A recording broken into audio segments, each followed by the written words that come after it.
Example number 16 में हमें क्या गिवन है, a manufacturer of TV sets produce 600 sets in the third year and 700 sets in the seventh year, assuming that the production increases uniformly by a fixed number every year। तो इसका मतलब fixed number every year से वो increase कर रहा है, तो ये आपके पास में क्या हो जाएगी, एपी हो जाएगी। उसके बाद हमें यहाँ पे 3 पार्ट फाइंड आउट करना है। फर्स्ट पार्ट में क्या बोला कि production in the first year, उसके बाद आपसे क्या पूछा कि production in the 10th year, और लास्ट में आपसे पूछा कि total production in first 7 years. तो production in the first year, इसका मतलब हमसे क्या पूछा, यहाँ पे A1 इक्वल्स टू ए की वैल्यू यहाँ पे फाइंड आउट करना है। उसके बाद में प्रोडक्शन इन आपसे क्या पूछा 10th ईयर, यहाँ पे A10 की वैल्यू फाइंड आउट करना है। और यहाँ पे जो थर्ड पार्ट है, थर्ड पार्ट में क्या पूछा है, टोटल प्रोडक्शन इन 7 ईयर्स, इसका मतलब यहाँ पे S7 की वैल्यू हमें फाइंड आउट करना है। बट इसके लिए हमें क्या चाहिए, सबसे पहले हमें AP चाहिए। तो AP फाइंड आउट करने के लिए हमें क्या गिवन है, फर्स्ट इन्फॉर्मेशन हमें यहाँ पे गिवन है कि थर्ड ईयर में वो 600 टीवी प्रोड्यूस करता है, इसका मतलब A3 इक्वल्स टू कितना गिवन है, 600 गिवन है। उसके बाद में सेकंड इन्फॉर्मेशन हमें गिवन है कि 700 टीवी प्रोड्यूस करता है वो 7th ईयर में, इसका मतलब यहाँ पे A7 इक्वल्स टू कितना गिवन है, मेरे पास में 700 गिवन है। ये 2 इन्फॉर्मेशन गिवन है और इन दोनों इन्फॉर्मेशन से इस प्रॉब्लम को हम सोल्व करेंगे। तो यहाँ पे हमारे पास में गिवन क्या है कि A3 इक्वल्स टू कितना गिवन है, 600 गिवन है, एंड A7 इक्वल्स टू आपको गिवन है कितना, 700 गिवन है। अब यहाँ पे A3 की वैल्यू क्या हो जाएगी, देखो A3 को मैं क्या लिखूंगा, इसको लिखेंगे A प्लस का 2D इक्वल्स टू 600। यहाँ पे आपको क्या करना होता है, जो नंबर दिया होता है उसमें से एक माइनस करते हैं, और यहाँ 3 में से -1 करूँगा 2, और उस 2 को हम D से मल्टीप्लाई करेंगे। A plus 2D equals to 600, इसको हम बोलेंगे इक्वेशन नंबर 1। उसके बाद में सेम अगर मुझे यहाँ पे A7 की वैल्यू चाहिए तो इसको मैं क्या लिखूँगा, A प्लस का 6D। इस 7 में से हमें 1 माइनस करना है, 7 में से 1 माइनस करूँगा तो कितना आएगा 6, और 6 को D से मल्टीप्लाई करेंगे, इक्वल्स टू में कितना मेरे पास 700। तो सेकेंड इक्वेशन क्या होगी, A प्लस का 6D equals to 700। A3 and A7 की वैल्यू हम कहाँ से फाइंड आउट करते हैं, AN equals to A plus N minus 1D। इस फॉर्मूले से हम यहाँ पे वैल्यू फाइंड आउट करते हैं। तो यहाँ पे देखो अगर N आ रहा तो यहाँ पे कितना N माइनस 1, तो A की वैल्यू यहाँ पे कम हो रही है। तो सेम हम यहाँ पे अप्लाई करेंगे, अगर N की वैल्यू मैं 3 पुट करूँगा तो A3 इक्वल्स टू कितना, A प्लस 3 माइनस 1 कितना 2D। सेम अगर मैं N की वैल्यू 7 पुट करूँगा तो A7 इक्वल्स टू कितना, A प्लस 7 माइनस 1 कितना हो जाएगा, 6D हो जाएगा। आप यहाँ से भी इसकी वैल्यू फाइंड आउट कर सकते हो अगर डायरेक्ट नहीं समझ में आ रहा है। अब इसके बाद हमें क्या करना है, A एंड D की वैल्यू फाइंड आउट करना है। Equation number 1 and equation number 2 से हम A एंड D की वैल्यू फाइंड आउट करेंगे। तो हम यहाँ पे लिखेंगे equation number 2 minus equation number 1। तो इक्वेशन नंबर 2 क्या, मेरे पास A प्लस का 6D इक्वल्स टू 700, और इक्वेशन नंबर 1 कितना, A प्लस का 2D इक्वल्स टू 600।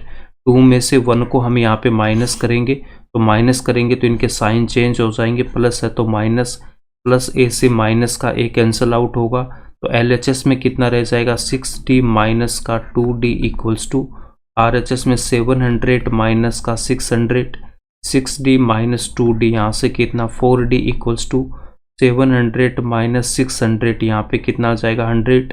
यहाँ से अगर D की वैल्यू फाइंड आउट करूँगा तो 100/4, 4 से इसको कैंसिल आउट करेंगे तो यहाँ पे कितना आ जाएगा 25। तो D की वैल्यू कितनी आ जाएगी हमारे पास में, D इक्वल्स टू कितना आ गया 25 आ गया। अब इस D की वैल्यू इक्वेशन नंबर 1 में पुट कर दो या इक्वेशन नंबर 2 में, मैं यहाँ पे इक्वेशन नंबर 1 में पुट कर रहा हूँ। तो हम यहाँ पे क्या लिखेंगे, put D equals to 25 in equation number 1। Equation number 1 में D इक्वल्स टू 25 रखने पर इक्वेशन नंबर 1 क्या हमारे पास में, A प्लस का 2D इक्वल्स टू 600, और इसमें हम D की वैल्यू पुट कर देंगे, D इक्वल्स टू कितना हमारे पास में 25। तो A प्लस 2 और D की value 25 equals to 600, then A plus 2 को 25 से मल्टीप्लाई करूँगा तो 50 equals to 600, then A equals to कितना आ जाएगा 600। 50 को इस तरफ लेके आऊँगा तो माइनस का 50 इक्वल्स टू में कितना हो जाएगा 550।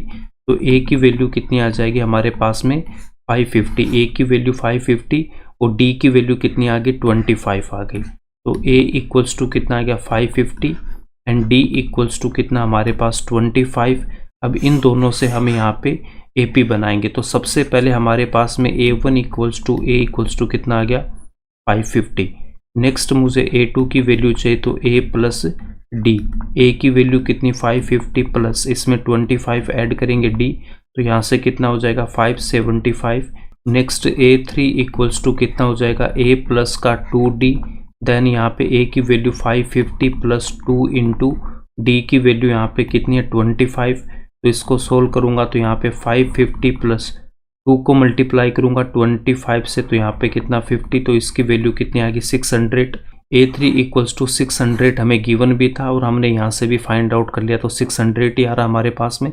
नेक्स्ट हम यहाँ पे A4 की वैल्यू फाइंड आउट करेंगे, तो A4 इक्वल्स टू कितना हो जाएगा A प्लस का 3D, A की वैल्यू पुट करूँगा 550 प्लस 3 इंटू डी की वैल्यू कितनी 25। तो यहाँ से 550 प्लस 3 को 25 से मल्टीप्लाई करूँगा तो यहाँ पे 75। 550 को हम ऐड करेंगे 75 में, तो यहाँ से कितना हो जाएगा 625। A1, A2, A3 and A4 की वैल्यू हमने यहाँ पे फाइंड आउट कर ली, तो हमारे पास कितना आएगा 550।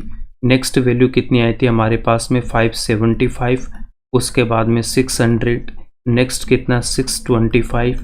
डी की वैल्यू 25 है, तो मैं फर्स्ट टर्म में 25 ऐड करूँगा तो 575 आएगा। अगर मैं A2 में ऐड करता हूँ यहाँ पे 25, तो मुझे A3 की वैल्यू मिल जाएगी। A3 में हम 25 ऐड करेंगे तो हमें A4 की वैल्यू मिल जाएगी। तो यहाँ पे A1, A2, A3, A4 and सोन, ये हमारे पास सीरीज आ गई।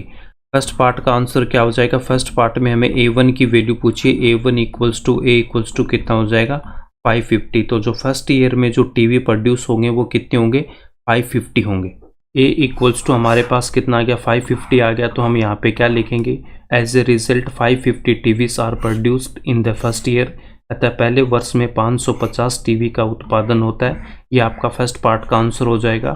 अब सेकंड पार्ट में हमसे क्या पूछा, सेकंड पार्ट में हमें A10 की वैल्यू फाइंड आउट करनी है। तो A10 के लिए हम यहाँ पे क्या लिखेंगे, देखो A10 इक्वल्स टू क्या हो जाएगा, A10 इक्वल्स टू होगा A प्लस 10 में से A को माइनस करूँगा तो 9 और यहाँ पे D, तो A एंड D की वैल्यू इसमें पुट करेंगे। तो A इक्वल्स टू कितना मेरे पास, A equals to 550 and D equals to कितना 25। यहाँ पे वैल्यू पुट करूँगा 550 प्लस 9 इंटू 25। नेक्स्ट यहाँ पे कितना हो जाएगा 550 प्लस 9 को 25 से मल्टीप्लाई करूँगा तो यहाँ पे कितना 225। इन दोनों को ऐड करेंगे तो यहाँ से कितना हो जाएगा 775। तो 775 आपका आंसर हो जाएगा सेकंड पार्ट का।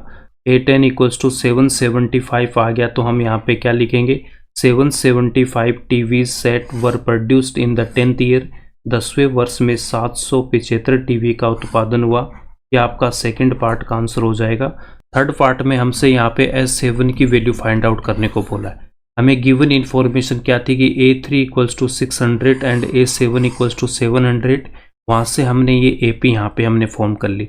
अब S7 की वैल्यू मुझे फाइंड आउट करना है। A7 इक्वल्स टू 700 गिवन है, तो सबसे पहले यहाँ पे हम फर्स्ट मेथड में कौन सा फॉर्मूला यूज करेंगे, Sn equals to n upon 2 A plus AN, ठीक है। तो यहाँ पे हम n की वैल्यू क्या पुट करेंगे, n इक्वल्स टू हम यहाँ पे 7 पुट करेंगे, तो S7 इक्वल्स टू कितना हो जाएगा, n की वैल्यू 7 अपॉन 2 और यहाँ पे कितना हो जाएगा A की वैल्यू, A इक्वल्स टू कितना हो जाएगा, देखो A1 इक्वल्स टू 550। यहाँ पे जो आपका फर्स्ट टर्म है वही क्या होता है हमारे पास में A होता है, तो A की वैल्यू कितनी आएगी 550। तो A की वैल्यू मैं यहाँ पे पुट कर दूंगा कितना 550 प्लस AN में अगर मैं n इक्वल्स टू 7 पुट करूँगा तो यहाँ पे कितना बन जाएगा A7 बनेगा, और A7 की वैल्यू हमें गिवन है कितनी 700। तो A7 इक्वल्स टू हमारे पास कितना 700, ये वैल्यू हम यहाँ पे पुट कर देंगे तो यहाँ पे कितना आ जाएगा आपके पास में 700 आएगा, इक्वल्स टू में 7 अपॉन 2 और यहाँ पे इनको ऐड करूँगा तो यहाँ पे कितना हो जाएगा 1250। अब इसको मैं 2 से कैंसिल आउट करूँगा, 2 से इसको कैंसिल आउट करूँगा तो यहाँ से कितना हो जाएगा 625।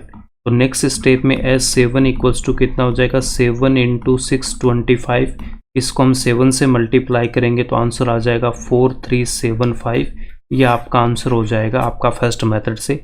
सेकंड मेथड में हम क्या करेंगे, यहाँ पे देखो सेकंड मेथड में हमारे पास में जो फर्स्ट वाला फॉर्मूला है, सेकंड मेथड में यहाँ पे Sn इक्वल्स टू n/2, उसके बाद 2a plus n minus 1d, इस फॉर्मूले से हम यहाँ पे वैल्यू फाइंड आउट करेंगे।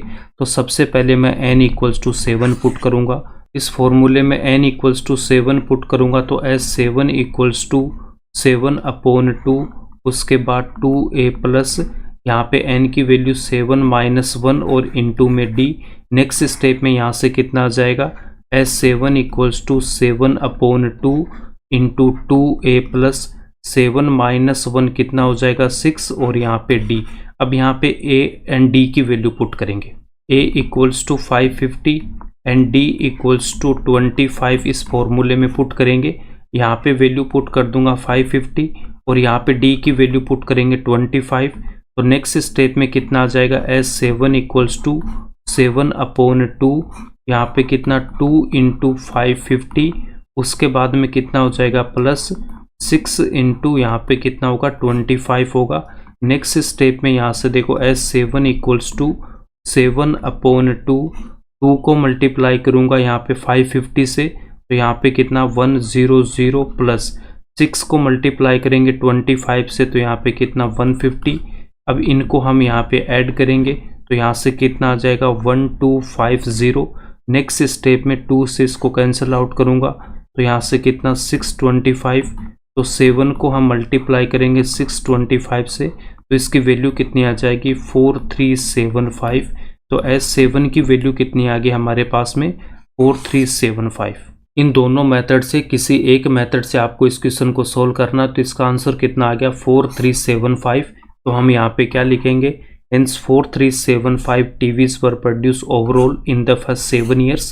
पहले 7 सालों में कुल मिलाकर 4375 टीवी बनाए गए, ये इसका आंसर हो जाएगा।